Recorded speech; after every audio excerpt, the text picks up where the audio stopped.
Good morning and welcome to the Public and Protective Services Committee of October 29th, 2024. I'll call a meeting to order and we'll start with the land acknowledgement. The city respectfully acknowledges the Beaver, Cree, Dene, and Métis people as the original caretakers of these lands and surrounding areas. We are grateful to live, learn, work, and play on Treaty 8 territory within Turtle Island, and acknowledge these lands have been home to diverse and sovereign First Nations and Inuit nations since time immemorial. Before we go to the adoption of the agenda, I would note that we have reorganized it a little bit, so item 5.1 will be the Grande Prairie Public Library, 5.2 will be service area update, and 5.3 integrated emergency. So if I could have a motion, Grant? Yeah, I'd like to move committee adopt the agenda as amended to move item 5.3 before item 5.1.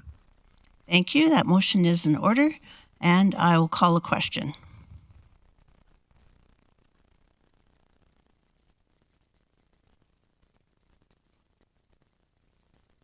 I always want to play the Jeopardy music right now. I don't see her. I just see her. Okay. Mayor Clayton, how do you vote?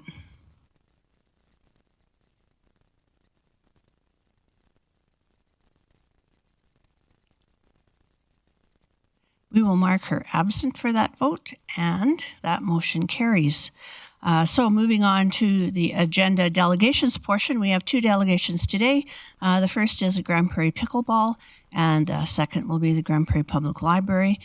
So we have Pickleball at the table, ready and eager to go ahead. I'd ask that you introduce yourselves, even though we all know you. Introduce yourselves for those who may be watching online. And you have about 5 minutes to do your presentation, which will be followed by council questions. Go ahead. Thank you, Chair Blackmore. I'm Dan Gorman, the Vice President of the Grande Prairie Pickleball Association. And I'm Wendy Trepanier, the President of our club. Wendy, we need you to move your mic right over there. Yeah, it should be good. She really doesn't want it close to her, but that's all right. There you go. Okay.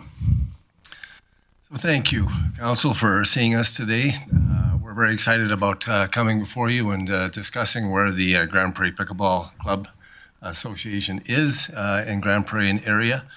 So first of all, we'd like to thank you, City, for your support, both financially and facility-wise, from your council itself to Sarah Patterson, Katie Bieberdorf, our club liaisons, and to the managers, coordinators, and staff of the different city facilities that we use. We sincerely thank you all. We're very grateful for that. We'd also like to give a quick shout out to all of those shoulders that we are standing on who helped the Grande Prairie Pickleball Club begin and grow. John and Gwen Atkinson, Beth Goldie, Doug and Lindy Spieger, Deb Isley, Clarence Lindblom, Lisa Lovelace, Aubrey Brewster, Connie Craig, Sheldon Rowe, and many others. Still not loud enough, Councillor? Well, Michael Connors in Ottawa. Oh, okay. Shout out to Councillor O'Connor in Ottawa. So this presentation today is just to give an update. It is an NFR, a non-funding request presentation, or as we call in the industry, an SR presentation, a sphincter release presentation, since you don't have to be stressed about the fact that we're asking for funds. Currently, there are over 335 members of the Grande Prairie Pickleball Club in Grande Prairie. And this is up significantly from the 125 members that we had a few years ago. We're expecting that number to grow to over 500 by the end of 2026 and to be well over 1,000 by 2030. And again, we thank the City of Grande Prairie for your continued support of the I'm going to stop you for a minute, Dan, because Sure. people online cannot hear. We're going to try resetting it. You were on such a good roll.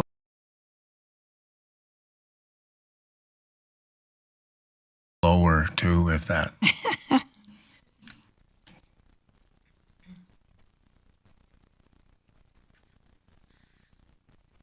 As we wait here, 3 more people have signed up to be pickleball players. That's how quickly it is spreading. Can the people online hear us now? I can see your faces, so shake your head yes or no. Yeah, apparently they can't hear I'd say anything. they can't hear us yet.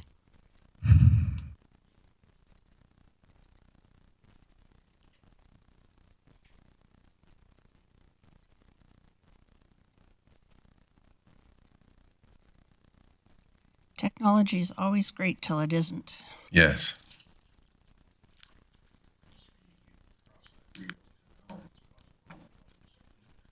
Maybe we should speak in French. I bet if I mention that we're looking for significant funding today, all of a sudden they'll be able to hear me. Okay, don't wreck this. Okay.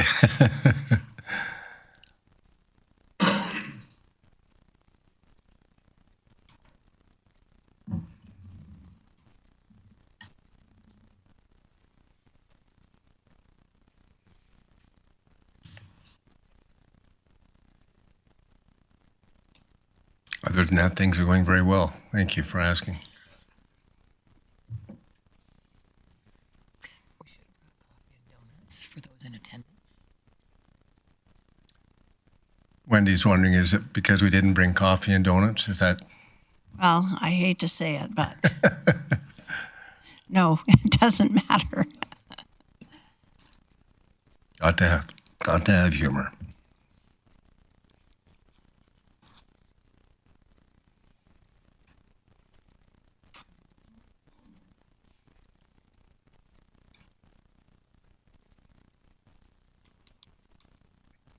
I might suggest, Chair Blackmore, that we possibly could continue. They've still got copies of the slides, which will cover. Tell the voter, ask questions. They won't know what. We'll just give it a couple minutes and see. Amanda, do we need to reboot it? So I just received a note. It's working online through the website. Yeah.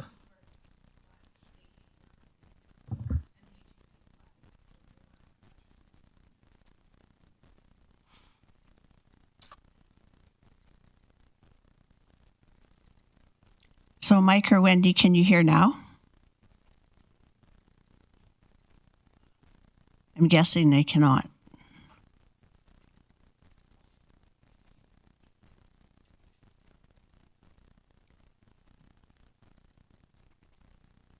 Should we reboot?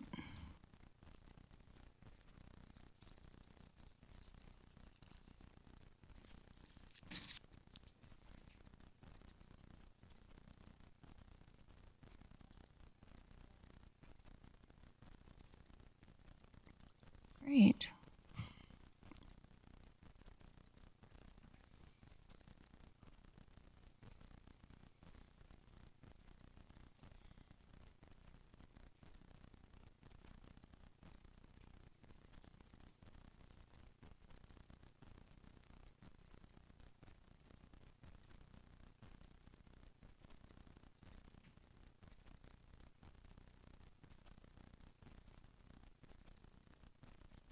We can talk. We just can't talk about the meeting. Our lights Councillor are O'Toole, red. it was a good excursion to Mexico, taking the vehicles down there. Yes? No, he's remaining silent. He's addressed that Oh, already. I see. Okay. We'll talk about a different topic.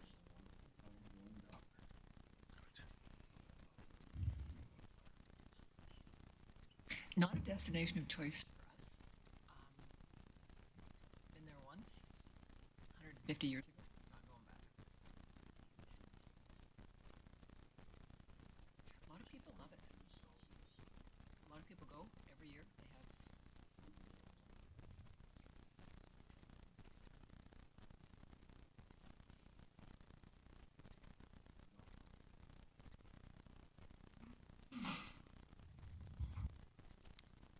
Pretty special to be able to supply those vehicles, though, right, for those areas.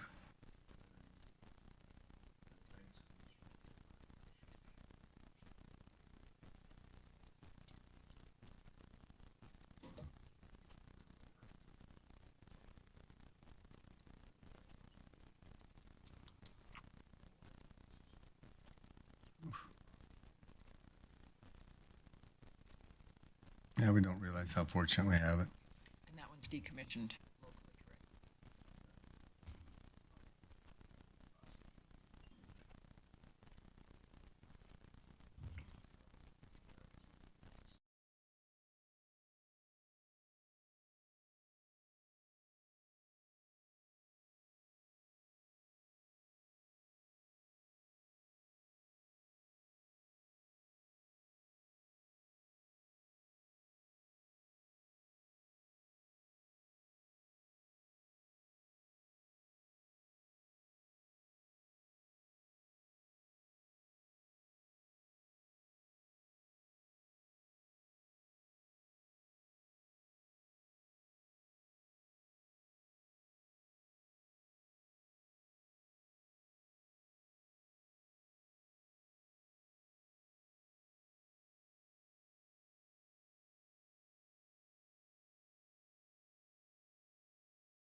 As we have started the pickleball presentation, and I would ask Mr. Gorman to continue with the presentation, and thank you for your patience, everyone. Thank you, Chair Blackmore. So we were just mentioning how quickly pickleball is growing, not just in Grande Prairie, but everywhere. And we'd like to thank the city again for their continued support of the Grande Prairie Pickleball Club in the locations that we are allowed access and usage of. The 10 outdoor courts, Eastlink Center, Day Bar Arena, ARC, the Smith Center, and Mother Teresa and Maud Clifford 1 day a week. These stats, I'm not going to mention everything in there, but we brought forward more of the United States stats than the Canadian ones, just simply because there are more of them. When this was done at the end of 2022, there's 8.9 million. They're saying that it's close to 10 million pickleball players now, about 158% growth in 3 years. And the year that this particular stat was put out, there was an 85% growth from the year before.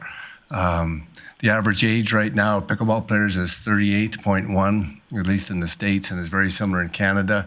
Used to be significantly higher than that, but now so many young people are playing the game that it is dropping rather rapidly. In Canada, there were over 1.37 million pickleball players in 22. Now they figure it's fairly close to 2 million, and that represents near tripling of the number of players in just 2 years. They've now started a Canadian National Pickleball League, which is the first pro pickleball league in Canada. And the prediction now that they're saying is that within 5 years, it may soon be Canada's secondary national sport next to hockey. And why is pickleball showing such a meteoric rise? Accessibility and inclusivity. Everyone can play. If you can walk, you can play. It's one of the few sports in the world that you can start playing the very first day that you step onto a court. It's very easy to learn as far as the basics are concerned, but there is so many wonderful complexities to it over time. You can be learning pickleball forever. The social and community aspect, it's second to none. Most other sports that you play within your own team or against another team. When you're done, you go home, or some people might go have a pop before they go home. But with pickleball, you have time between the games where you're sitting together and you play different people every game. So the social aspect just can't be overstated. Health benefits are fairly obvious. It is certainly more healthful than simply just walking, moves most of your joints, and again, anyone can play pretty well at any age. The growing availability of facilities, there's something like 2.8 pickleball courts that are being opened every day. It's pretty amazing. And the media coverage now, especially with the pro circuit down in the States, is growing as well. This picture, we put that in there. Mel Larson, the arrow that's pointing at him, I just talked to him again yesterday to make sure he was okay with this picture. He turned 86 the day this picture was taken. We were celebrating his birthday a little bit at the outdoor course. And he not only plays, he's a very good player. And it's amazing that people in their 70s, 80s, 90s, the highest age, I believe, is someone that's 101 that's still playing pickleball.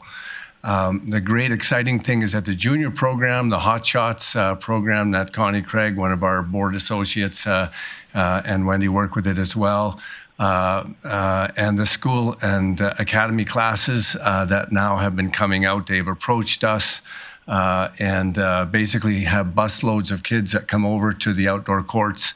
A number of our members would be on each court and helping instruct them, and we've been inundated with requests over the last month and a half. So we're kind of trying to figure out how we can make it work for next year without overtaxing us and giving all the school kids all of the court time. But it's just going so quickly. Last night, my 15-year-old grandson phoned me and just said that they were doing pickleball at St. Joe's on the courts yesterday in their phys ed classes. Like it's just going so crazy. It's a picture of the 3 generations of players within the Grande Prairie Club.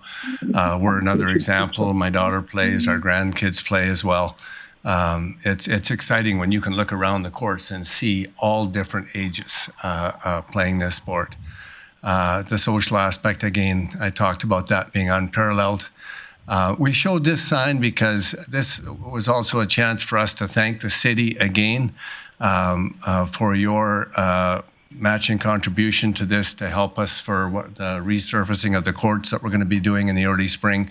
I believe that's Minister Tanya Furr and our two MLAs, and they showed up unannounced to the outdoor courts.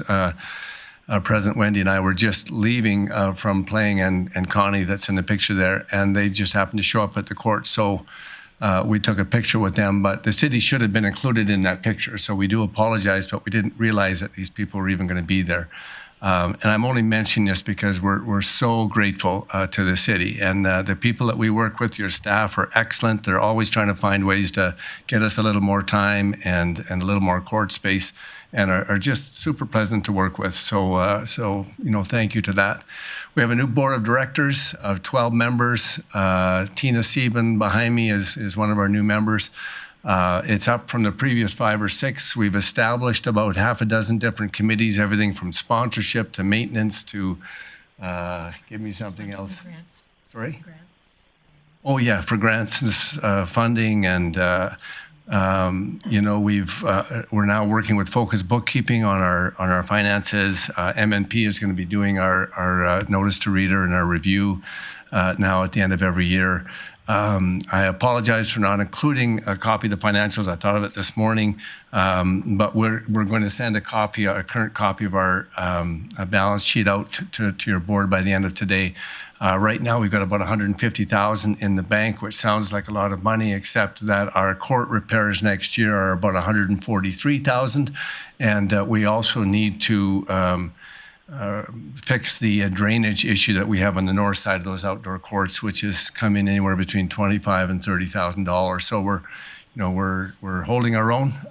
We've got memberships that are growing, and that's bringing in money as well. So our plans, our hopes, and wishes. We would like to the exterior pickleball court lines in the Eastlink Fieldhouse to be repainted, or we were talking yesterday, and this is an even stronger request, we believe, maybe just taped over. They've done the same. The tennis club right now is using the Bose Gardens as an indoor facility over the winter at Your Blessing, I believe, and they just taped the lines, and they work just fine, and then they can remove the lines later. Right now, our current exterior pickleball court lines in the Eastlink Fieldhouse are so faded and the wrong color. They're such a light color that it's very difficult to tell whether the ball is in or out, and it's probably the #1 complaint that we get pretty much every day. So we've already reached out to your staff on that. Michelle from facilities met with us briefly last week. The facilities team has this information. We're just asking for it to be a bit of a priority. We will be resurfacing again the outdoor courts in the spring, summer. And we'll be approaching the city to discuss having pickleball lines painted on the outdoor tennis, basketball courts next to St. Joe's. And this is something that that the city has approached the St. Joe's on in the past and discussed with them. So we've resurrected that. We've gone and talked to St. Joe's. Both the principal, athletic director, and the CEC have all written letters of support for this. I think it's a wonderful idea.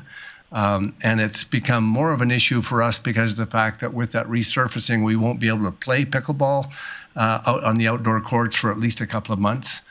So if it's possible that we could get these lines painted on that court in the spring, that would be a huge thing for us. And if it would require us getting a quote or something to pass on to the city, we'd be more than glad to do that. And then with those outdoor courts, and I know we know the city is looking at a domed thing next to it and a few other things. If there's a possibility of getting running water and power to the current outdoor courts near the composite there, it would be a game changer, significant impact on the Grande Prairie Pickleball Club, getting more members, being able to host tournaments, have washrooms on site. We've got one porta potty there, for sometimes 50, 60 members, and it would raise the level of that. Long term, we would like to explore an indoor-outdoor pickleball complex that would house up to 20 courts. A good number of Alberta cities our size have done so or are doing it right now. I think, was it Stony Plain is a new one? Yeah, it's only playing that one. Medicine Hat's got, there's a number of them throughout the province. It's just grown so much. And we realize this is a long-term thing. We're also approaching the county to see if there's maybe an area that might be better suited to be in the county. We're just bringing it up now because it's the start of the time to discuss it. And, we do have a vision of what that would look like. We'd like to put together a draft, some draft drawings and stuff like that, and just start the process. The provincial government has indicated that that's something that they would be interested in looking at helping us with, as they have some of the other areas in the province. So we're just talking to you about that right now. And we just wish to mention, I served as a long time as a GM out at Evergreen Park. And one of the things the county always told us is if you're ever looking for funding, make sure you do everything you can to come to us with matching requests. So if you're looking for 20,000, come to us and say that we've raised 10,000 of that, and we're far more likely to give you the support. And so we're letting you know that we're doing everything we can to do that. We've applied for different grants. We have somebody now working with us on sponsorship. We're looking for a title sponsor for the outdoor courts, which the city has approved of us doing. And we're going to be doing that wherever we possibly can before we approach you. And although we're not making a funding request today, we are going to make one last little request, and that's that we're asking you to possibly revisit, your team to revisit and reinstate our evening of Smith court time that we had last year for our club-rated play, 6 to 9 p.m. for one evening. And having said that, we perfectly understand that your team is trying to work with so many different groups and activities that are vying for court time, and some of them are growing as well. And we're very grateful for what we have. So if it's not possible, we understand, but we still need to ask. So if you could revisit that, we would appreciate it. This sign is just a picture of President Wendy and her partner that went to Quebec for the Nationals and represented Grande Prairie at the Nationals this year. They weren't successful in getting a medal, but they still did us very proud, and we thought it appropriate to throw that picture in there. So thank you again to the city. This is our last slide. That last line, I think, is just pretty critical. Pickleball is so much more than just the games that are played on the court. People ask why do people get so addicted to pickleball? It's almost hard to explain, but they do. It's a very healthy addiction. And we thank you for your continued support. And are opening the floor to questions. Did I miss anything, President Wendy? You got it. Okay, thank you. Well, thank you very much, Mr. Gorman. One of the things I should have mentioned at the beginning of this meeting is the people on this committee are our normal chair, Wendy Bosch, myself as acting chair today, Councillor Berg, and Mayor Clayton. And Councillor Berg is going to lead the charge with questions. Yeah, thank you, Chair Blackmore. Thanks for the report, Dan and Wendy. You're indicating that there is high demand, obviously. So I sit back and I think there's business opportunity here. And I know, or I understand, I can't say for sure, but social media has indicated like the Jackpot in their facility may have added some pickleball courts. Is that true? Yes, it is, Councillor Berg. They've added 2 courts that you can rent at $40 an hour. And it's going to be there and available over just except for the weekends when they've got other events on. Yeah, so I see business opportunity there. But also with your connections to Evergreen Park, have you had discussions with them because they've got a great facility out there too? We have, and it's actually been, I was made aware last week that it was actually brought to one of their board meetings. We took a look at a couple of different locations out there that would probably be suitable, and they are definitely open to the concept, and so that's about as far as we've gotten. But yeah, we've found a couple of different locations that would be ideal out there as well, and yeah, I guess we're just at the preliminary ends of that. But we also wanted to mention to the city as well, because there's also a lot of empty buildings in Grande Prairie right now, and there's a few of them that might work well for something like this as well. Yeah. Okay. Thank you. And Councillor Bosch, I see you have your hand up. Thank you. co-chair Blackmore. Thanks for stepping in for me. It's a little easier in person. I know this is early, but you were talking about some of the 20-court facilities, indoor-outdoor, that you would love to see in the future. And you spoke about other communities. Do you have a price tag on what something of that looks like? And also, the second part to that, if you're looking for grants, is a letter of support from the city something you already have? Well, thank you, Councillor Bosch. I was asked the same question about a week ago. We're so preliminary. In the back of my mind, I have an idea of what something like this might entail dollar-wise, but I would rather not speak it until we put a little bit more flesh on the numbers. But being a person that's built commercial buildings and stuff before, and looking at what's in place around the province, I do have an idea, and I would be certainly willing to forward that to the city and to the county once we get that firmed up a little bit, and that would be sometime over the next month. That's how fresh this is. And I'm sorry, I'm apologizing. Your second question was? Do you already have a letter of support from the city in regards to looking for grants? Oh, right. I don't believe so. President Wendy, do we? We did for a particular grant, so I would have to say yes, but it's not a general one. We applied for, what was the name of that last one? Yes, a CFEP and another one. Yeah, there was another activity grant, and I do believe that we did get a letter of support, yes, from you. You bet. Thank you. That's good. Mayor's really good at that. Thanks. Yeah. Oh, you guys have been wonderful with the support. Thank you. Perfect. I don't see anyone else. Oh, Mayor Clayton's hand popped up. So go ahead, Mayor Clayton.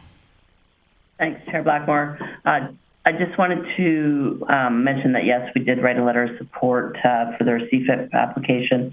And anytime they have any other grants going forward, just reach out to administration, and we're happy to write another letter of support.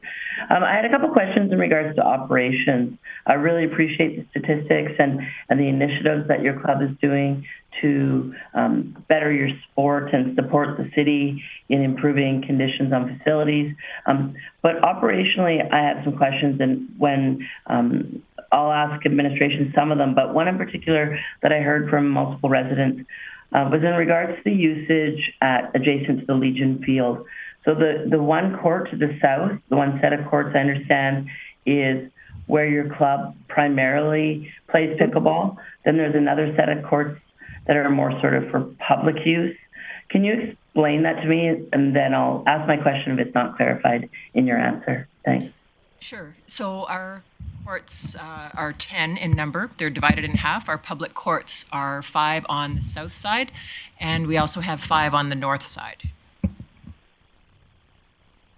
So I'm not sure if that answers your question or not, Mayor Clayton.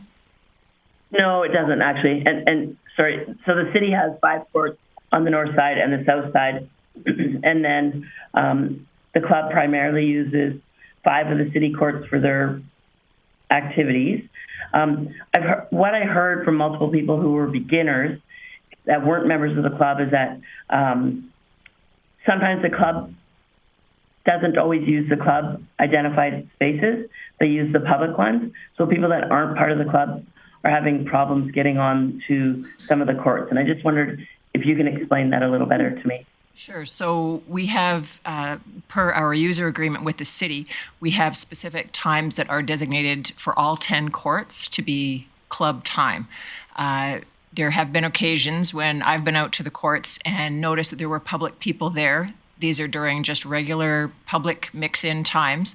And if I know that there are club members playing on public courts, I specifically have gone over and requested that they bump over to the club side if we have courts available on the club side, so that people who are not club members can then go and play on the public side. I haven't run into that a lot, and I've been out a lot to like specifically on our weekend play when there's a larger number of individuals from the public that go who may not be club members. I haven't noticed it a huge amount, but it has happened. And if I'm there and I've seen it, I have asked that our club members simply bump over to play on the club side, and there's been no issue. Perfect. If I could, Thanks for that explanation. Can I add to that too? It has been brought to our attention, especially, and you reminded me of it when you mentioned that these were newer players. That we need to do a better job of communicating to people coming into those courts exactly what is available and what is not. So we've tasked Aubrey Brewster as working with one of the sign companies to come up with this huge double-sided sign so that when people walk in, it's explained to them which courts are available, and especially if they're new, we're actually going to have a number that they can call as well if there's not somebody there that can explain if they have any questions or whatever. Because we did get a couple of those concerns that were brought up at our AGM as well, Mayor Clayton. So we are definitely going to address that because that's not acceptable to us either. We want everyone to feel welcome, especially new people. Mayor Clayton, did you have further questions? Yes, I did. Thanks. Can you tell me on that sign, I'm assuming you would work as administration to make sure that the wording is acceptable for the city facility. But I wanted to move on to Eastlink Center. I know you primarily play mornings, and then you mentioned you wanted an evening back at the Activity Reception Center. Tell me the number of hours that you currently play, and remind me of the process. You don't pre-book that and prepay for it. Remind me of the process of the space at Eastlink. The city has on the schedule for Eastlink Monday, Wednesday, and Friday from 7 a.m. until noon, drop-in pickleball time, and as well on Saturday morning there are, I believe, 2 hours of drop-in pickleball time on the schedule. Okay, and so that's anybody, not just the club. Correct. So any play at Eastlink or at the ARC facility or at the community gyms, as it stands right now, all of that play is drop-in, open to the public. That is not club time. There are a lot of club members who do attend to play, but it is open to the public. Okay, and so I think the rest of my questions, Chair Blackmore, are for administration. Thanks so much for the information. Appreciate you coming out today. Thank you, Chair Blackmore. Councillor Bird, you had another question. Yeah, thanks. I do have questions for administration, but you mentioned that there's club and then there's public. So here's an opportunity for a part of that communication piece. Can you tell the public what the club is and how they can join and what it's about? Yes, we brought that up as well at our last board meeting, and Lionel Fry, one of our newer board members, has now that's his responsibility and task. So he has just started to work on that and putting together a better package. Because I wanted the same thing when I joined. And as Wendy has said, a lot of people show up that aren't club members. We don't check people in or out or ask them whether they're a club member or not. We just know that there's a number of them that aren't, and we'd like them to be, because there are benefits to being a club member.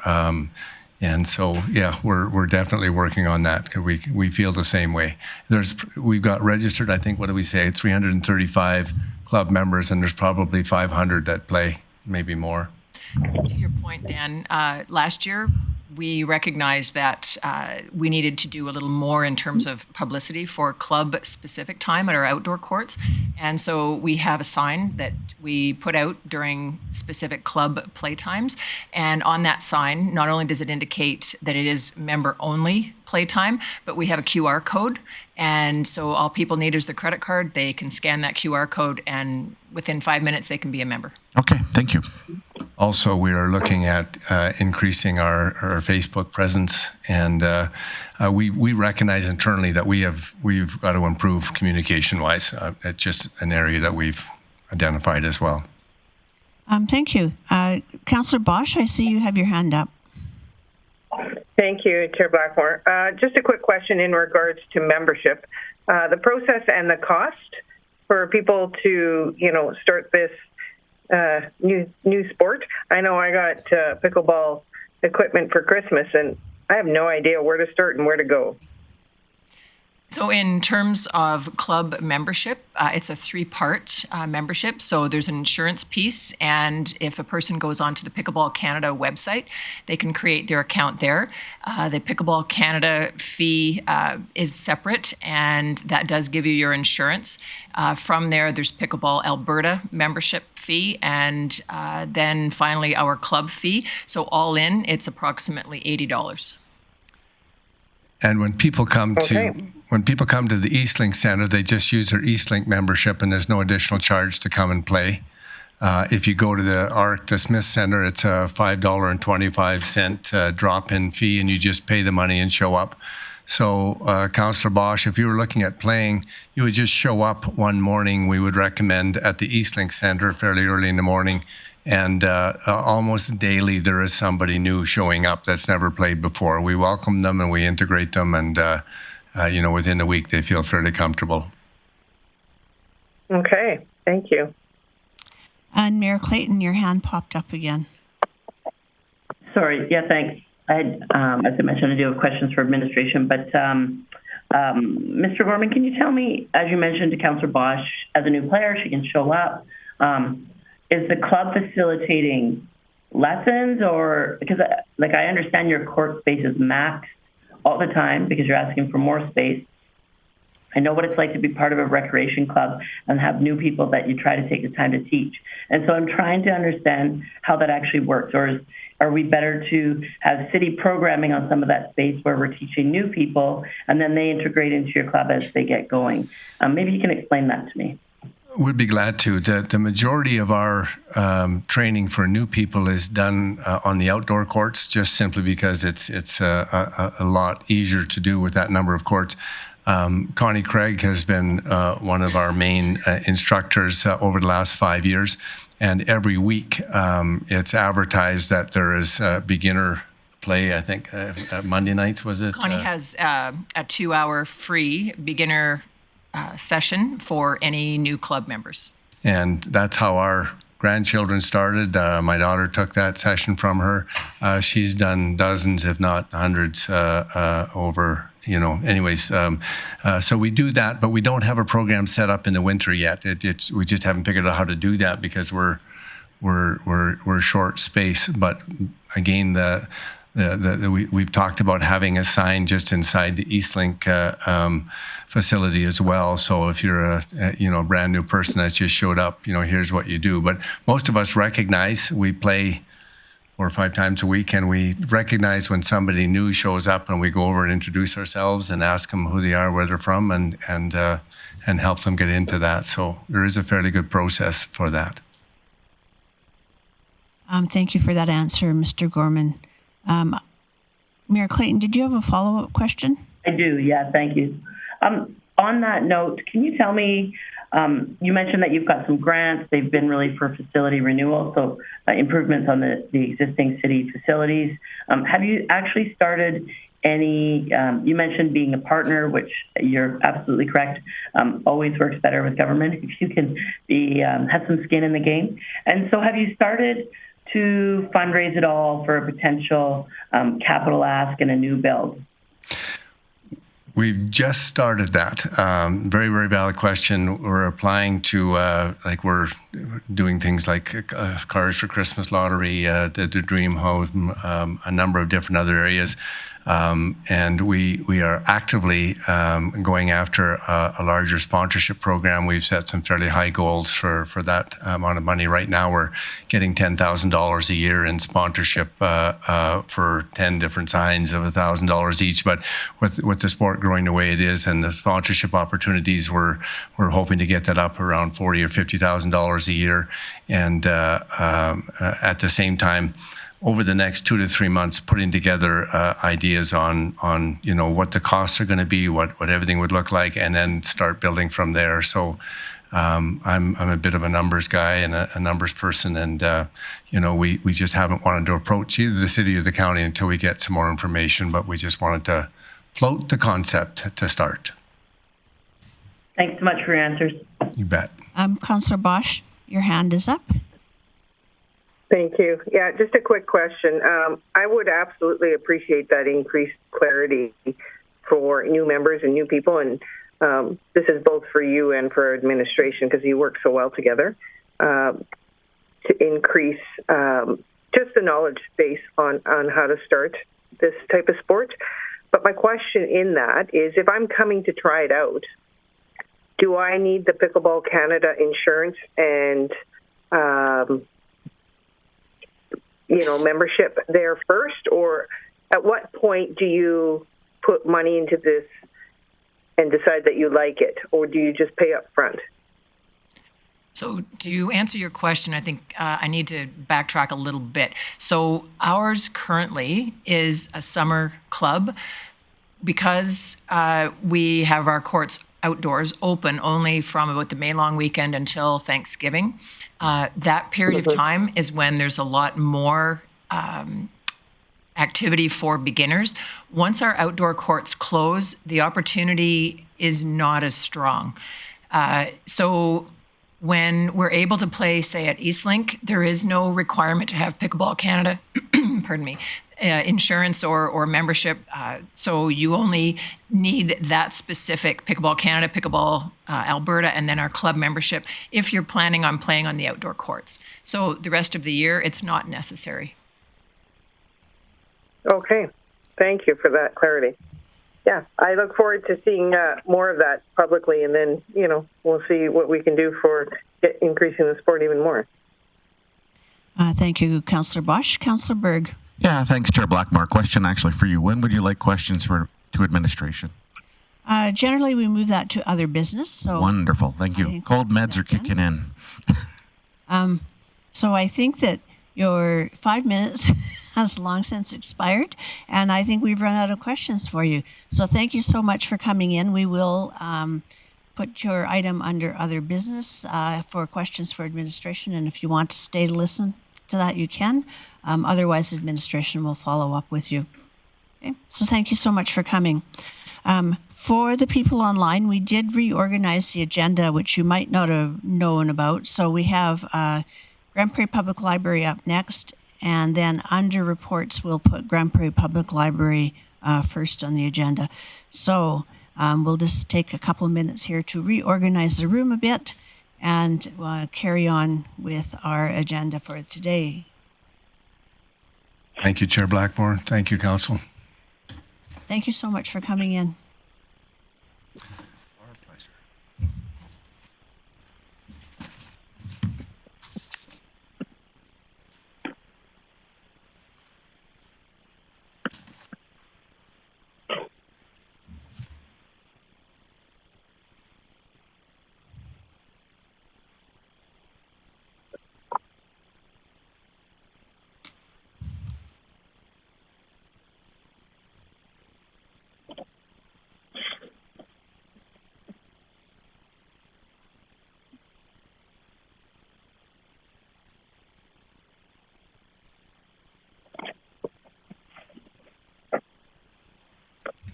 Okay, when you're ready, please introduce yourselves and leap right into your presentation.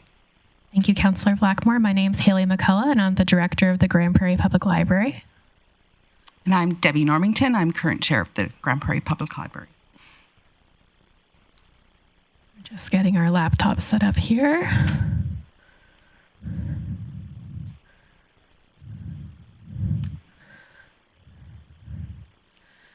Okay. Good morning, Mayor Clayton and council members. I think most of you know me, and I don't need to do that again because I just introduced myself. But today we're going to be talking about the Grande Prairie Public Library's operational funding requests for 2025.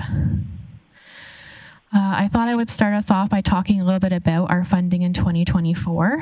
This year was a good year for us. We received increases in a few different areas, including a 5% increase in municipal funding from the city, a 3% increase from the County of Grande Prairie, and a 5% increase in provincial funding from the Government of Alberta.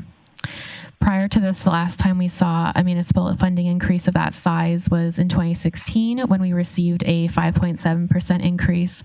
So we're grateful that Council elected to give us an increase this year.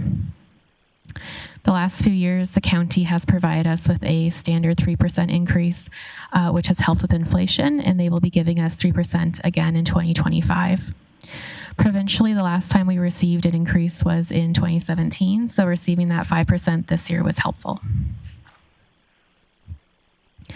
If you're perhaps wondering what we did with the increased funding we received this year, here's a bit of a breakdown about where most of it went. We increased our materials budget by 19%, our programming budget by 28%. We provided staff with a 1.9% cost of living allowance to help combat rising costs everywhere. And we increased our IT budget by 19% to include some upgrades that will allow us to improve technology services for patrons and ensure we're able to update our equipment and software to be compliant with security standards. We also expanded our hours of operation on Sundays so that we are open from 11 a.m. to 5 p.m.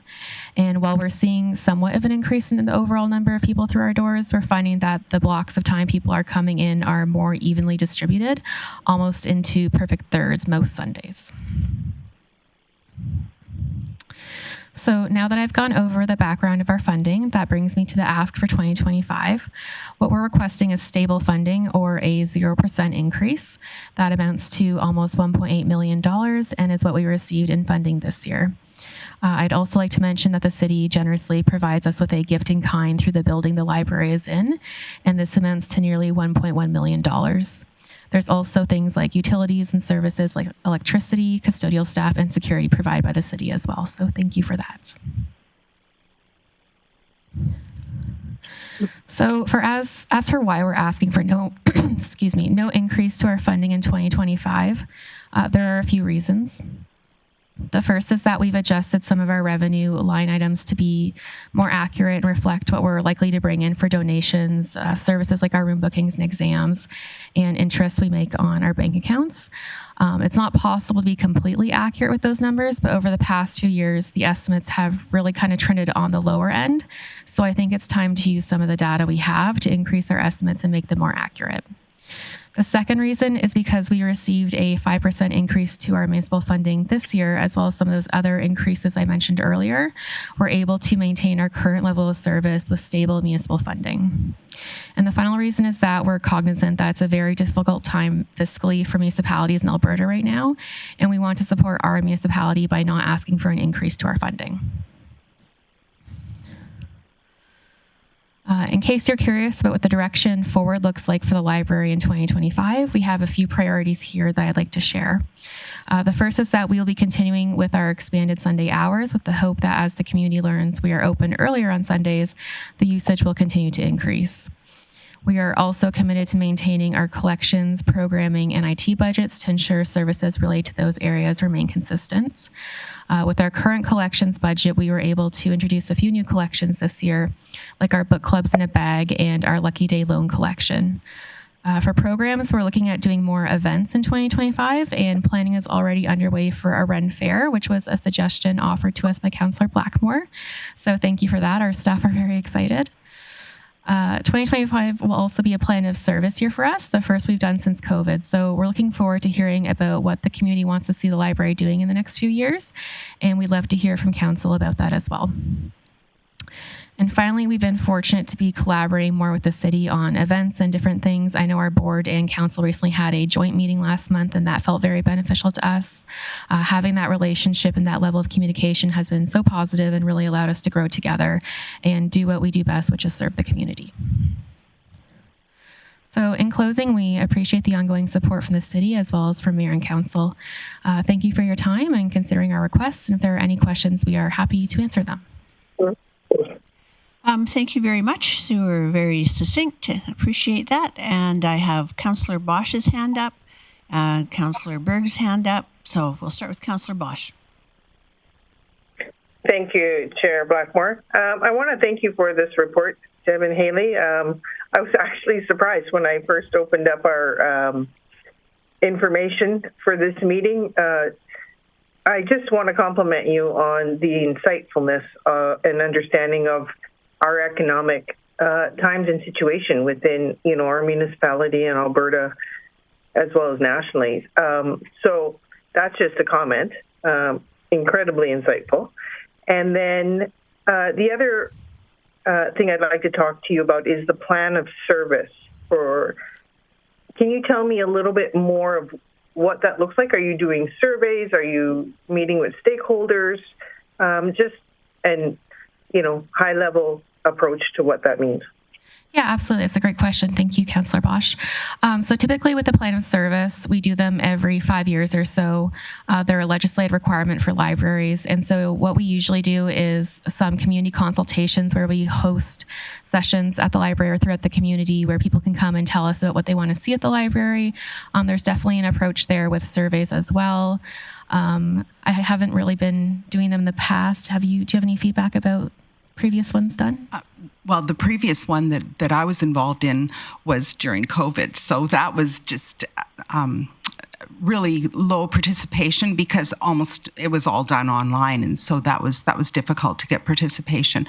But I think that Councillor Bosch is correct in that as well as the community consultations, the more stakeholders that you can have input into that plan of service, the better overall plan that you'll develop out of that. So that's a great comment for sure. Thank you. I'll go to Councillor Berg. Yeah, thank you, Chair Blackmore. As you guys know, I am your new counselor on the library board. I had a brief discussion with Councillor Palat this past week about some things going on at the library, and sounds like things are going forward. And he did tip me off that there was a 0% ask. So thank you. Appreciate that. I'm just kind of curious because one of the boards that I have just moved off of and Councillor Bosch is now on is Peace Library System. How closely do you work with them, or how intertwined are the two organizations? Yeah, that's a great question. Thank you. So we work quite closely with Peace. They do a lot of our operational back end of things, like our cataloging, processing our new materials. They host our websites. They do all the delivery for our interlibrary loans, which is somewhere in the neighborhood. I think we did 60,000 last year. So all those get delivered to us by courier through Peace in their delivery vehicle. Trying to think of what else we do with them. We go to them for any IT help related to library software. They have an IT staff there that manages that sort of thing. And yeah, we work quite closely with them. They're very useful. Okay, thank you. And that helps because they're asking for a 10% increase over 2 years coming up later. So appreciate the information. No problem. I'll go to Mayor Clayton next. Thanks, Chair Blackmore. When appropriate, I wanted to make a motion to go in camera. I just had a couple contractual questions that I'd like to speak with the library about.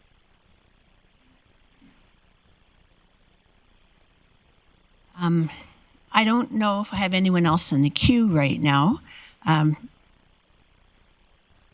I don't see any other hands shooting up. So what we'll do is, thank you for your presentation today. We will be moving to your item next on the agenda, but because we're going to have a motion to go in camera, you'll have to probably leave the room for that. No? Going to stay? It's amazing how much semaphore takes place in this room. Chair Blackmore, just for clarification, the delegation would be part of my in-camera conversation. Thank you. That was the indication I got from the city manager. So thank you for that. Then I would entertain your motion right now. Thanks, Chair Blackmore. I move that we go in camera. That motion is in order. I will call a question.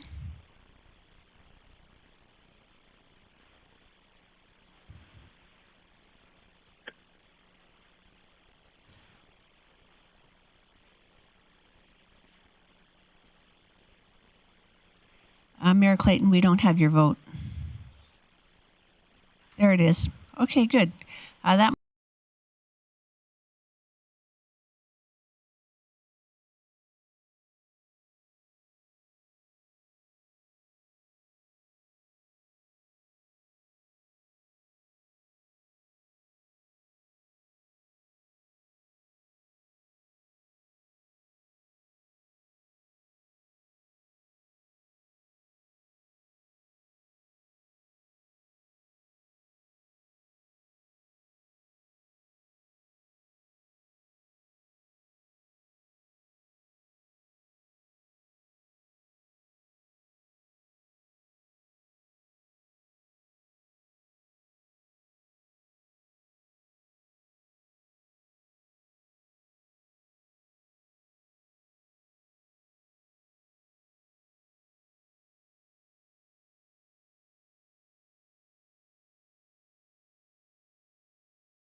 Their patience. The next item on the agenda is 5.1, which is public library bylaws and membership. So I would look to administration for an introduction. Chief Lemieux. Thank you, Madam Chair. And Stephanie's here with us today, and she's prepared the report, so I'll turn it over to Stephanie Casually. Ms. Casually. Under structured bylaws as required by Alberta's Libraries Act, the Library Board governs and enforces these bylaws to maintain transparency, legal compliance, and effective library operations. The Library Board proposes bylaw amendments for 2024 following some minor adjustments that were made last year. Key changes include updated definitions, increased room rental fees for nonprofit and standard rates, with the last fee increase implemented in 2018. Loan period updates, most notably a new 1-week loan period for items from the Library of Things. Revised penalty provisions, including expanded item categories, including video games, book club kits, etc., and adjusted replacement costs to enhance resource management, as well as some administrative updates. Moving forward, the library bylaws are scheduled on a 2-year review cycle to ensure alignment with evolving community needs and best practices in library governance. The library's board commitment is to deliver quality services, adapting policies and bylaws to reflect the community needs and industry standards. Administration proposes that committee recommend council accept the proposed bylaw amendments for council approval. Both the board chair and director of the library are here with us and are available to answer any questions that you may have. Thank you, Ms. Casually. I would look to the committee for any questions. Councillor Bosch.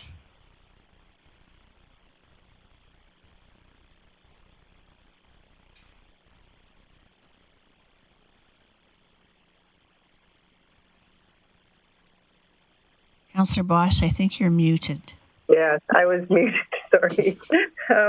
My question is about the Library of Things. If you're even increasing the time that someone can use things, what's the ROI on this programming? Are you doing it as a basically not-for-profit? Is there a loss? Do you make a profit? I'm just a little bit more curious about this Things program, and if it's advantageous, do you plan to grow everything about it? Yeah, absolutely. So the Library of Things is a newer collection for us. We've had it for a few years now. It contains a very wide variety of just things like crutches, a yogurt maker. We have consoles for video games. We have a DVD player. There's quite an extensive list. We even have sports equipment like a bocce ball sets, and my favorite thing in it is actually a 6-foot tall ladder. I did not realize how expensive ladders were until I needed one and was looking at buying one, and turns out we had one in there, so that was good. There's no cost to use the Library of Things, so there's not really a return on investment for us other than that people in the community are able to access items and materials they otherwise might not be able to, that might be just out of their price range. So I guess, having someone be able to borrow a ladder, for example, 12 times, or different people borrowing a ladder 12 times is just better than having, 12 people go out and spend $150 on a ladder. And the amendment to the bylaws for that collection, before we had it as various loan periods, just because I think we used to have Wi-Fi hubs as part of the collection that people could borrow, and because the Wi-Fi hubs had to be borrowed on a basis of coming back on the 27th of each month because of the billing cycle, we had to have the wording in the bylaws say that the whole collection was had various return times on them, but it was really just to also include the Wi-Fi hubs. So now everything, now we've gotten rid of those, everything is just for 1 week, so it's easy to remember. Just a quick follow-up on that. Are all these items donated, or do you purchase them? A mixture of it. Some of them are donated and some of them are purchased. Our Library of Things budget this year was $4,000. Okay. Thank you for the information. You're welcome. Councillor Berg. Yeah, thanks, Chair Blackmore. Do you lend out power tools by chance? We do, yes. Okay, so then my question would be, because injuries can happen with power tools, is that under the library's insurance or the city's insurance if there is a lawsuit? It's under the library's insurance, and we do have a waiver that everyone who borrows the power tool has to sign before they check it out. Okay. I have no further questions or hands up, so I would look to someone to do business. Councillor Berg. Yeah, thank you. I would like to, here, let me just, committee recommend council accept the Grande Prairie Public Library amendment to bylaws and membership as presented.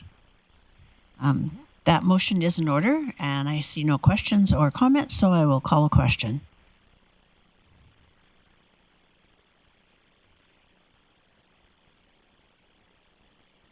And that carries. So thank you very much, ladies, for your patience today. Between the Zoom issues and the long pickleball questions, it's been a while that you've been waiting, so thank you so much for that. We'll move on to item 5.2, which is our service area update, and I would look to Chief Lemieux for that. Thank you.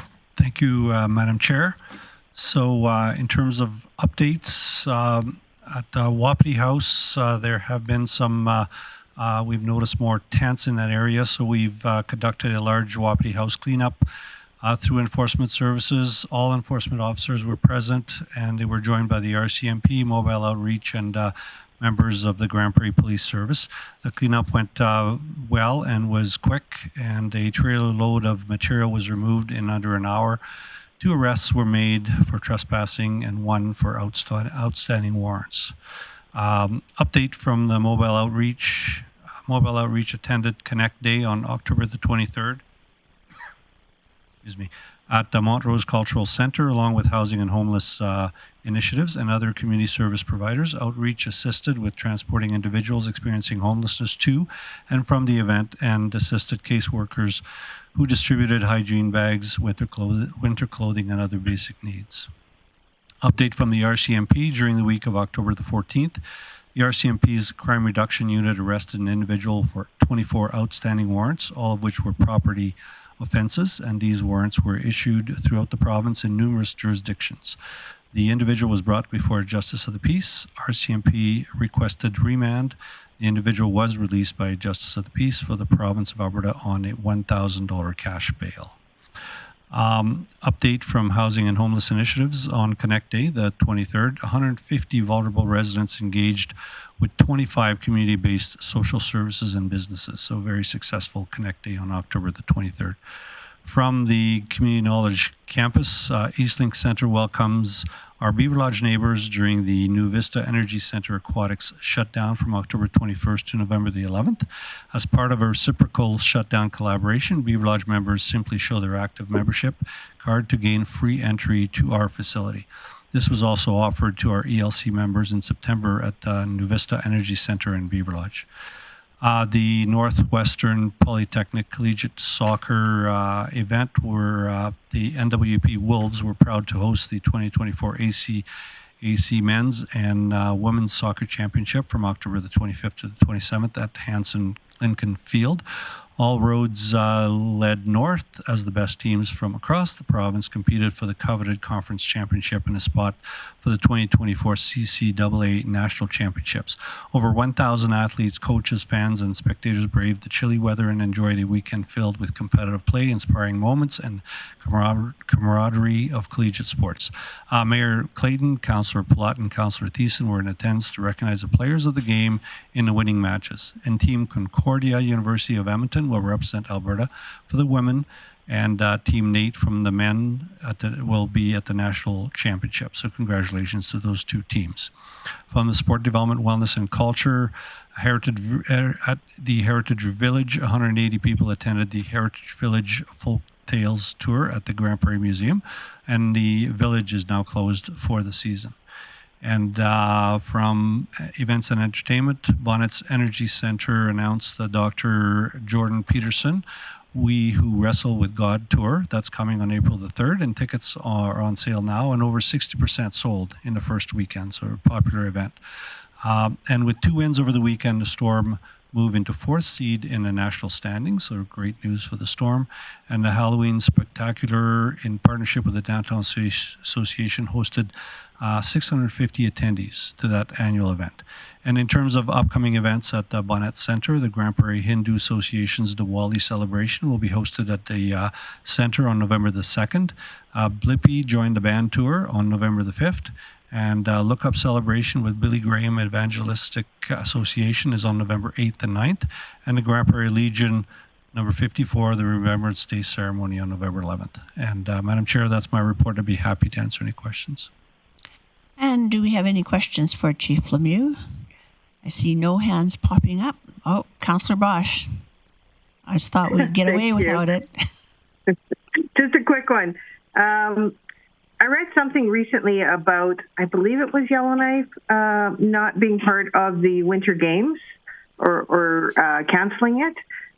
Does that change any dynamics for Grande Prairie or places like Fort Mac to reapply for the Winter Games? Thank you for the question, Madam Chair. So I believe there's some information coming to committee and council very shortly on that particular topic, but I don't have a lot of details at this time.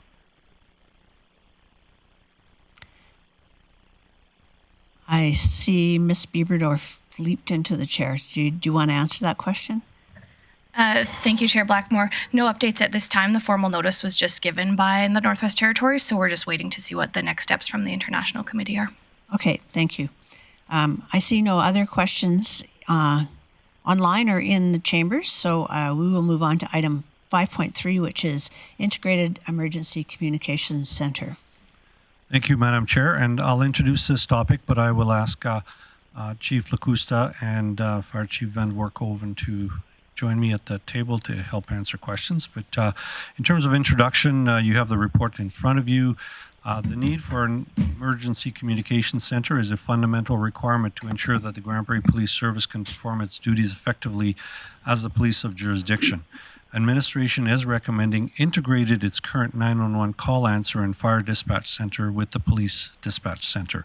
This integrated communications center will streamline operations by consolidating emergency communications from multiple services, providing residents with a single point of contact for both emergency and non-emergency situations.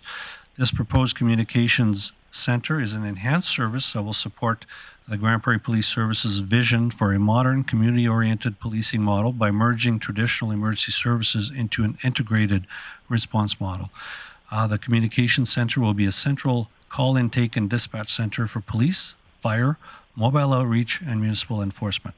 The center will also be able to connect callers to social service agencies as required.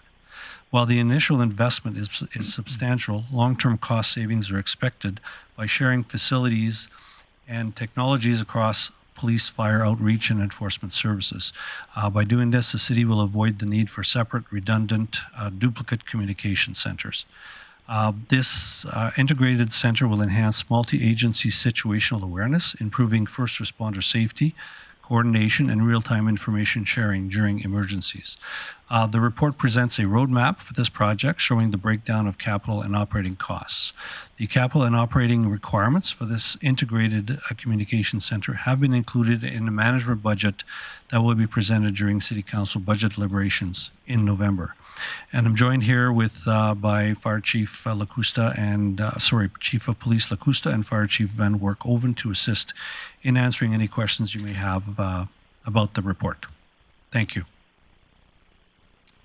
Thank you for that report. Gentlemen, I'll look to you for some comments or input. Thank you, Madam Chair. I think Chief Lemieux covered it quite well. I would just, I would add an approach of this from a citizen perspective. Currently within the city of Grande Prairie, if a citizen is to call 911 for a motor vehicle collision, for example, there were potentially multiple individuals that citizen will speak with through multiple different processes. And so the net consequence of this is we have a single incident that results in a number of different responses between police and fire. That caller talks to the 911 dispatcher, who then evaluates for a fire response if somebody's trapped, if there's a fire, if there's fluids down, or environmental risk. That caller is then transferred to the police or EMS. from a dispatch perspective, we then have multiple processes that have to be followed in the background to make sure that enforcement services is notified, police is notified, EMS is notified. And if there's any updates through the duration of that event before EMS or fire or police are on scene, that information is shared with all responders. And then from a paramedic, firefighter, police officer perspective, of course, they're responding using separate computer-aided dispatch systems, separate radio channels. And so in this future model, that same citizen calls 911. That is a single event created for both a police and fire response. They can respond in an interoperable way. And if there are any updates, and some of those can be safety impactful updates, that's shared with police and fire instantaneously using the same systems and fully interoperable. So I thought I'd just take the opportunity to perhaps try to articulate what this would look like from a citizen and first responder perspective, and I'll turn it over to Chief Lacusta if he has anything to add. Thank you. Great comments there. So beyond the emergency calls for service, what we're doing here is we're creating a 24/7 streamlined call intake process. So what that allows the public to do, the residents of Grande Prairie, is having that dedicated non-emergency line as well as the emergency line is we're able to make that assessment real time. So we can evaluate that call for service. It's really the first line of defense when it comes to our operations from the police. So we can ensure that the callers calling in are getting the right resources at the right time for the right reasons. And they may include us transferring to other support agencies within the city or to future operations that might include other agencies from outside the current operations there. So it's really it's an opportunity to really streamline the process and evaluate the calls for service real time. Thank you. I have a couple questions in line. I'm going to go to Councillor Bosch first and then Councillor Berg. Thank you, Chair Blackmore. I am a huge proponent of this system coming in. Constantly, I hear from the public about the public dissatisfaction in reaching the appropriate level of service and the time it takes to go through this mass of who to call and when to call and when a response is given back. Even personally, I can say that being in a car accident, it didn't turn out ideal in regards to the response time and who showed up and for the reasons they showed up. So I won't get into that, but I certainly see barriers of what we have right now. My question to you is the $2 million that we annually receive, how do you see that in regards to potentially being a revenue service for other areas, or how are we going to have some cost savings and in turn keep or maintain or increase that the revenue? Perhaps we'll tag team this. I'll let Chief Lacusta speak to the efficiencies of the model around training, standardization or interoperability of staff from a dispatch perspective, and then I can take the revenue generation consideration as it relates, if I understand, through the chair to Chair Bosch, through the 911 program and some of that revenue we receive. Yeah, thanks, Chief. What we're able to do here by having the dispatchers, the evaluation call takers there, is we're able to multitask. So they're not just evaluating a call for service, whether it's going to be police or fire. In future states, it could include other services, but they're able to make that determination. So we create some efficiencies there by having cross-trained members that are able to evaluate the calls for service. But one of the benefits, what we're facing here when it comes to residents with complex needs here in Grande Prairie is, we may not need a particular agency, police, that might respond, might be better suited for EMS, might be better suited for fire. So that is our first line of defense. We're actually making that call, evaluating that call real time. So now we're not sending the wrong resources and providing a duplication of services there. So that fire truck may stay in the hall. That police car may stay in the hall. It might be our mobile outreach team that's actually responding to that, or enforcement services. So that's the real benefit here of that streamlined process, is evaluating that call real time. But when you cross-train all our members, evaluators, and dispatchers, they're able to take those calls for service. On the second front, Councillor Bosch, on the revenue component of it, as you rightfully said, we currently bring in approximately $2.1 million annually through a variety of streams. The biggest stream is through the Alberta 911 program, the 911 levy, as it's referred to. That makes up about $1.5 million of that total revenue. This is a complicated subject that is probably a conversation into itself, but I'll do my best to summarize. That revenue that comes in from the 911 levy does not, under the existing program funding guidelines, does not change. There is no increase in funding for us to take on the police dispatch. And the challenge there is the current program funding is broken up into two components. There is the component that's for primary PSAPs, which Grande Prairie 911, other municipal 911 centers are. That's the bulk of the funding. Approximately 75% goes to primary 911 centers. The other 25% of the funding goes to secondary 911 centers, and the predominant secondary 911 centers are AHS, EMS, and the RCMP.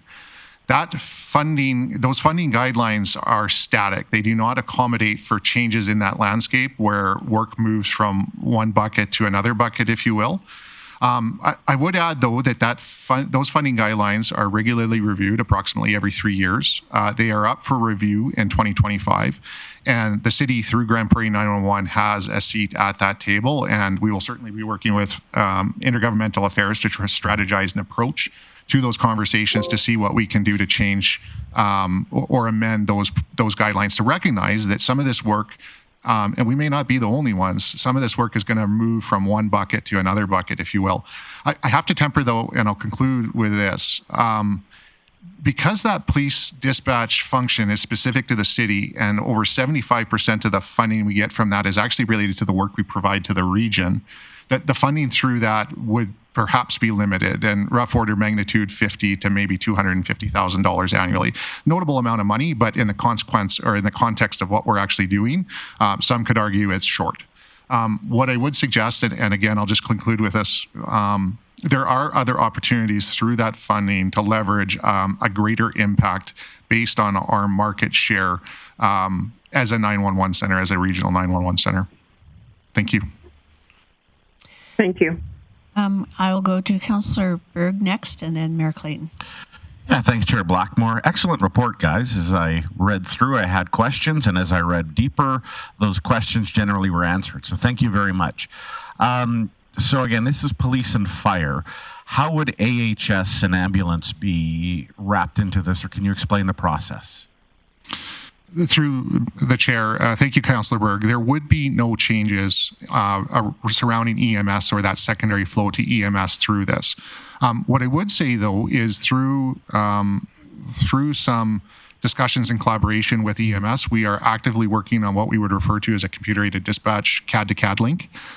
With anticipation, we're deploying that next month. That doesn't solve all of these problems. From a citizen perspective, there's still potentially a downrange transfer. But what I would suggest is we're now sharing a lot more information in real time between, theoretically, police and fire and AHS EMS. Broadly speaking, AHS EMS has consistently held that a centralized model of EMS dispatch is the right model for Albertans. There has been a bit of a nuance on that, in that, as some of us are likely aware, Fort McMurray as a municipality did take back EMS dispatch in this last year.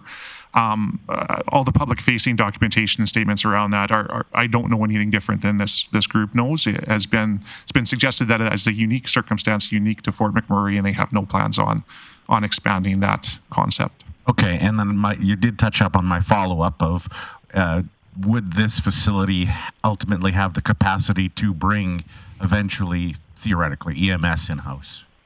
Thanks for the follow-up. So I think that will highly depend on what is identified for a facility, and those are discussions that still have to be had. Chief Lacusta? Yeah, if I could just expand on that. So this is a great question. So the future state, that's exactly what we're looking at here. So again, providing the right resources, but we're looking at also not just involving agencies like EMS, AHS, is Canadian Mental Health Association. So we have had preliminary conversations with them. So when we talk about our models, we're providing that right resource to all our residents there. So when they have a call for service, as we act as the intelligence up through the Integrated Emergency Communication Center, is that's just a start of the call for service. So what we're able to do is we're able to assess that call for service. What are the needs of this particular individual? Now we're able to outsource the proper response to that. So what that does, Councillor, is we're able to monitor and provide that continued support that individual may require, and ultimately that's going to reduce the calls for service that are coming into the IECC and to either our police and fire. So it's an ongoing solution, not just addressing where right now a call for service comes into the OCC in Edmonton. That's where it stops unless there's follow-up there. So what we're building here is that model that's going to maintain continuity of those operations to make sure that we're providing ongoing support. Thank you. Mayor Clayton. Thanks, Chair Blackmore. We're having some issues on audio, and for those of us online, it's not coming through very, very clearly. So my question is, if answered through Councillor Berg's question, I apologize. I'm excited to hear about a better service model.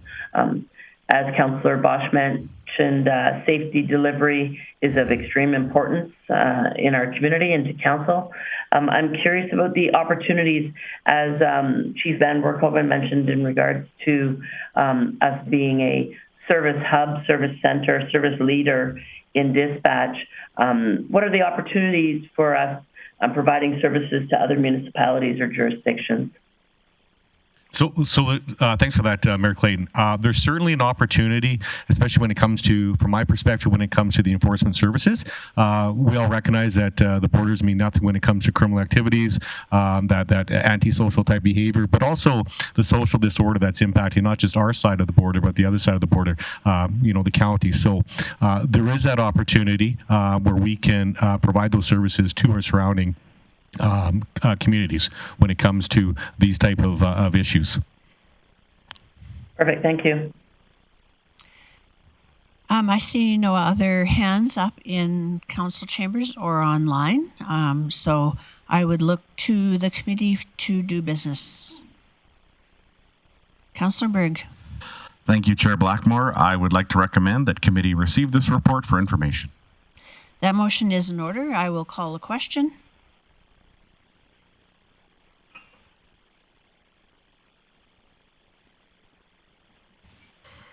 Councillor Bosch, how do you vote?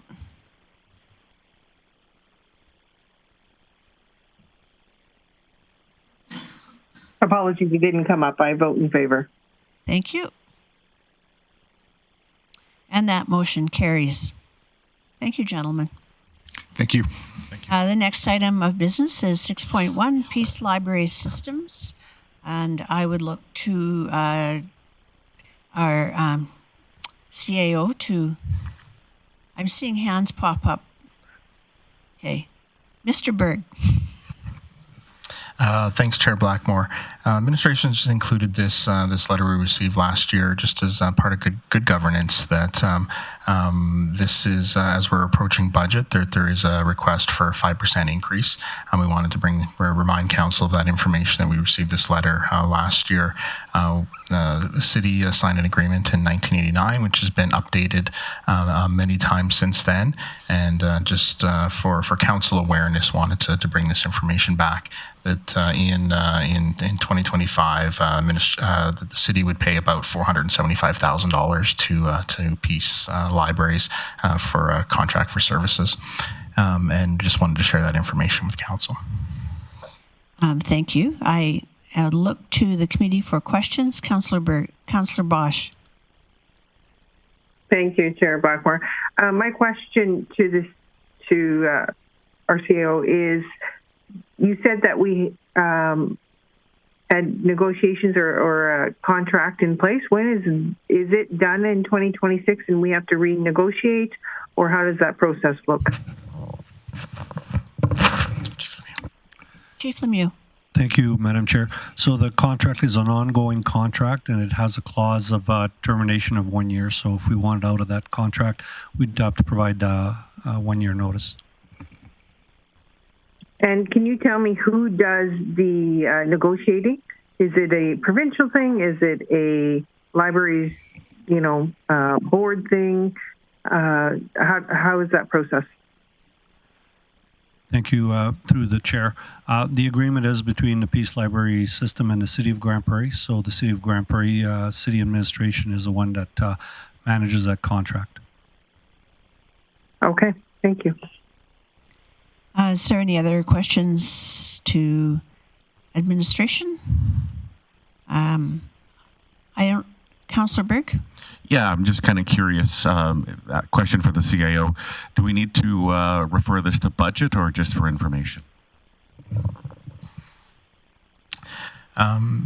Thanks, Chair Blackmore. This agreement has been built in the budget, so it doesn't need to be referred. If council had any interest in us just reviewing the terms of the agreement internally, that's something that we could do. It has been an ongoing agreement, and we haven't specifically asked for any changes in some time. If there is interest in more information, we'd take direction to just review the agreement. Councillor Berg? Yep, thank you. Does anyone want to make a motion? Councillor Bosch? Thank you. I would like to make that motion only in part for selfish reasons. I'm going on to that committee, and I'd like to just know more information on how things work and run. So I'd like to move that administration give council a review or update on the contract and procedures with the Peace Library System. You can fix that up. No, we're going to take your very word. Well, that's a first. Okay, we do have the motion up. Committee direct administration to bring back a report with information regarding the current contract with Peace Library Systems. Is there any questions or concerns with the motion? Seeing none, I'll call a question.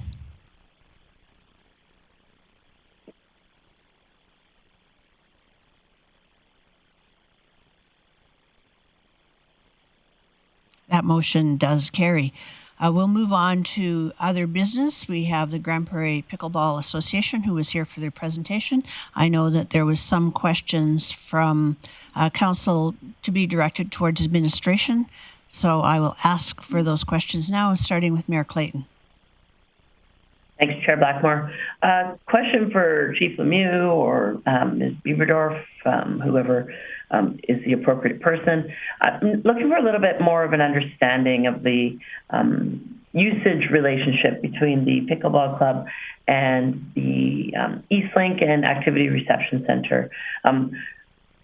Just clarify for me, right now, I think it's scheduled as programming. It's not like the association or the club books the space. This is a programming on our schedule. You pay your drop-in fee. If there's court space, you wait your turn to get on that court space. I'm looking for that. And then also, just so I can let others get in the queue, my second part of that is how do we monitor fair, let's call it, quote unquote, fair usage of the field house? We know that obviously pickleball has incredible stats of growth, but we also know that there are other sports in our community. Volleyball has record growth numbers. We're hearing from soccer of usage spaces. You know, obviously our community is growing in recreation. If that program time of pickleball is preventing other access, I'd be curious to know that as well. So what does the relationship look like in regards to usage? And have we done a business case on it? If it makes sense that pickleball takes all the field house at a longer period of time, I'd be happy to hear that. Looking for an over sort of high level interpretation and information from administration. Thank you. I think we're looking at Ms. Bieberdorf to answer that for you. Thank you, Chair Blackmore. So yes, you are correct with the drop-in components being dedicated to pickleball as a sport, not as a club. They've got 29 hours per week dedicated between Eastlink Center and the Activity Center, and the majority of those are during the daytime hours. We also have added some community gym drop-in hours as well, and those are kind of seasonal when their outdoor courts close, and those are all open to the public, so they just pay a drop-in or have their wristbands on. As far as evening time and weekends. We do have a lot of other user groups looking for time during the evening and weekends, so that's why we've been able to accommodate them during the weekday daytime hours. We don't have entire days available at the field house, and that's because we have significant school groups and activity in the field house as well. Hopefully that helps. Is there more that you need there? No, sorry, Chair Blackmore. I think that gives me a good idea. Would you be able to tell me, has administration, or when I say administration, I mean operational staff at Eastlink, heard of concerns during the day usage that they can't get onto the courts because pickleball takes a significant portion of it? Thank you, through the chair. We have heard that feedback at both the Eastlink Center and the Activity Center, so there is certainly opportunity to allow more people to play, but even just walking by and looking at the spaces, there's almost always people sitting waiting to get on courts, so we can look at potentially adding some more nets in the field house if available, while also trying to maintain the spontaneous use piece for other members of the public to come. Great, thank you. Do we have any other questions from the committee? Councillor Berg? Yeah, thanks, Chair Blackmore. I know in the past or recently we've had discussions of other city facilities, multi-use, say the curling rink in their off-season, converting it to other recreation facilities, or even the Bows. Can you update me on these two facilities and possibly around pickleball?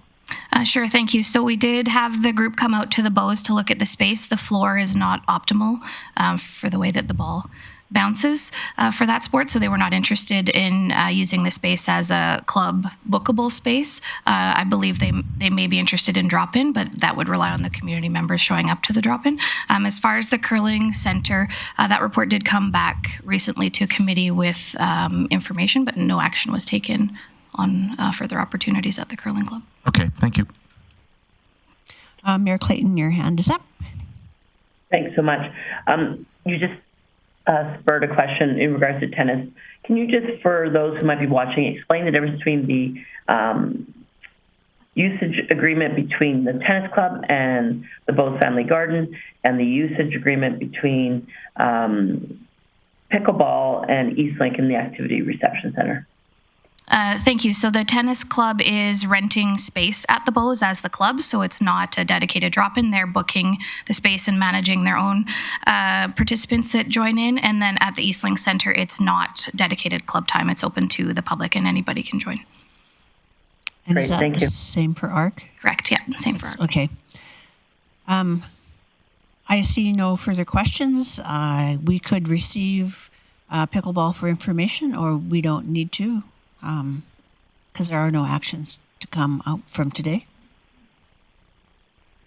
I see no one rushing to make a motion. So thank you very much, ladies, and I think we'll move on to the outstanding items list. Chief Lemieux.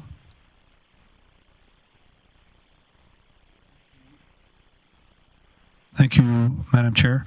So the outstanding items list, I don't have it right in front of me, but I believe remains unchanged. We have a motion to accept it. Councillor Berg. So moved. In order, call a question.